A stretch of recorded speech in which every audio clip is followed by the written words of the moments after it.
ബാംഗ്ലൂരിൽ നിന്ന് MDMA എത്തിക്കുന്ന പ്രധാന കണ്ണിപ്പിടിയിൽ വണ്ടൂർ കൂരാട് സ്വദേശി മൂസിനാണ് പിടിയിലായത്. MDMA കടത്തുന്നതിനിടെ പോലീസിനെ കണ്ട് കാർ ഉപേക്ഷിച്ച് രക്ഷപ്പെട്ട കൂട്ടാളിയെ അറസ്റ്റ് ചെയ്ത് ചോദ്യം ചെയ്തതിലാണ് മൂസിനെ കുറിച്ച് വിവരം ലഭിച്ചത്.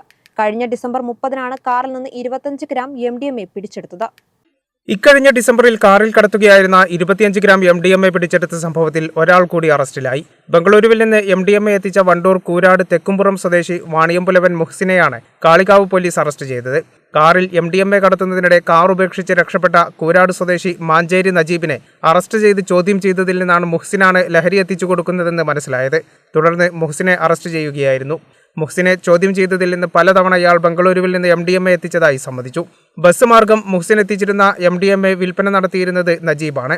ഇത്തരത്തിൽ മയക്കുമരുന്ന് വിൽപ്പനയ്ക്കായി കൊണ്ടുപോകുന്നതിനിടയിലാണ് നജീബും കാറും പോലീസ് പിടിയിലായത്. കാളികാവ് കർത്തേനയിൽ വെച്ച് ഡിസംബർ 30-നാണ് പോലീസ് നജീബ് സഞ്ചരിച്ച കാറിൽ നിന്ന് മയക്കുമരുന്ന് പിടിച്ചെടുത്തത്. അന്ന് നജീബ് കാർ ഉപേക്ഷിച്ച് ഓടി രക്ഷപ്പെടുകയായിരുന്നു.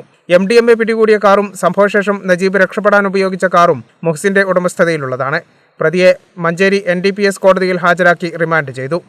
Kalikavu police inspector K Saleem, SI Pradeep K, ASI Mohini, ഡാൻസ് ഓഫ് അംഗങ്ങളായ സുനിൽ NP, അഭിലാഷ് കൈപ്പിനി, ആഷിഫ് അലി, നിബിൻ ദാസ്, ജിയോ ജേക്കബ് എന്നിവരടങ്ങിയ സംഘമാണ് പ്രതിയെ പിടികൂടിയത്. കേരള വിഷൻ, നിലമ്പൂർ.